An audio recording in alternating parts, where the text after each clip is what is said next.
The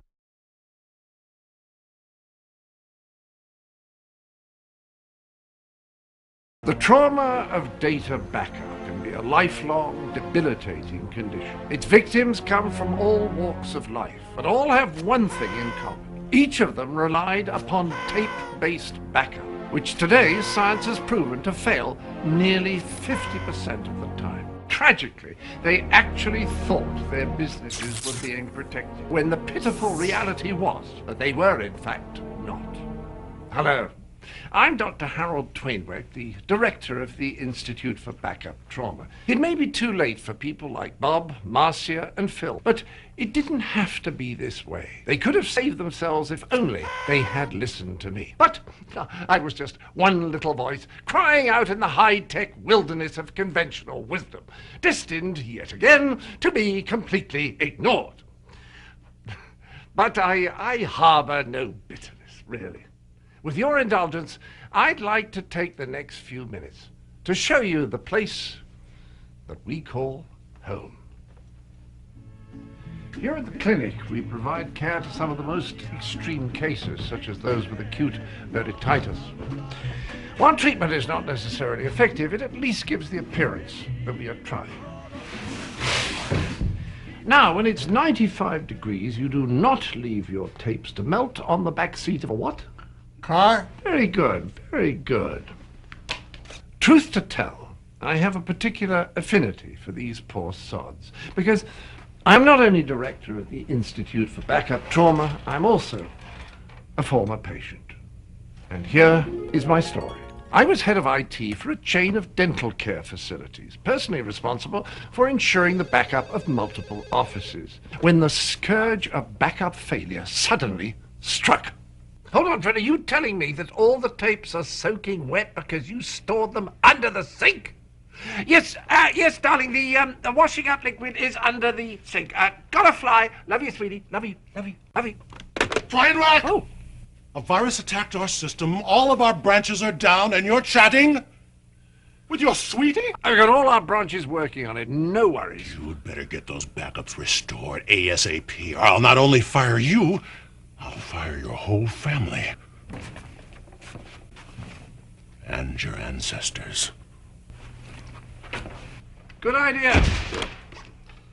Hilda, did you store the tapes off-site? Not exactly, but I'll have them really soon, definitely. I think. Hang on.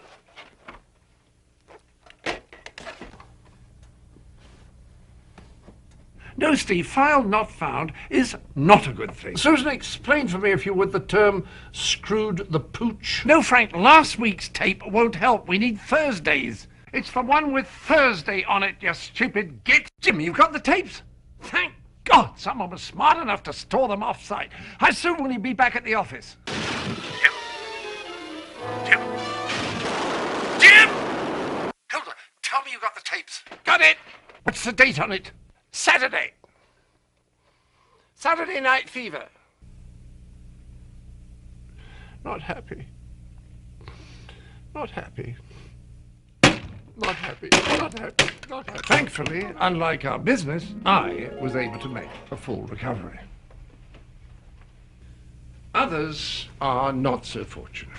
Believe you me, I tried for years to warn people about using tape systems for backup, as I've said, speeches, letters, articles in trade magazines and the like, but just try to point out the sheer folly of entrusting precious data, the bits and bytes that form the fabric of their livelihood, to the unreliability, the reckless insecurity, the, oh yes, no problem, your data's safely backed up, don't you worry your pretty little head, who'll notice a few volumes out of place here and there when the whole bloody company is a mess to begin with. The excuse for a technology known as tape backup, and see what response you get from Mr. John Q, IT manager, with his Dilbert cartoons, tape-like wallpaper around his groundhog farm cubicle, and diet soda cans stacked up like they're f***ing Martha Stewart design accessories. And this is why I care so deeply, so, dare I say it, lovingly, for our patients here, and why I was so terribly pleased to find a retraining technique that truly works. Through the use of subtle subliminal messages intermixed with entertaining films, combined with a cocktail of pharmaceutical enhancements, the folly of using tape for backup becomes inescapably evident.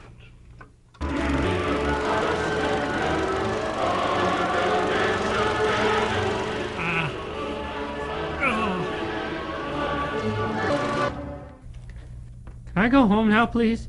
No, just one more. Backup trauma is a serious condition with symptoms that can last a lifetime, but it doesn't have to happen to you.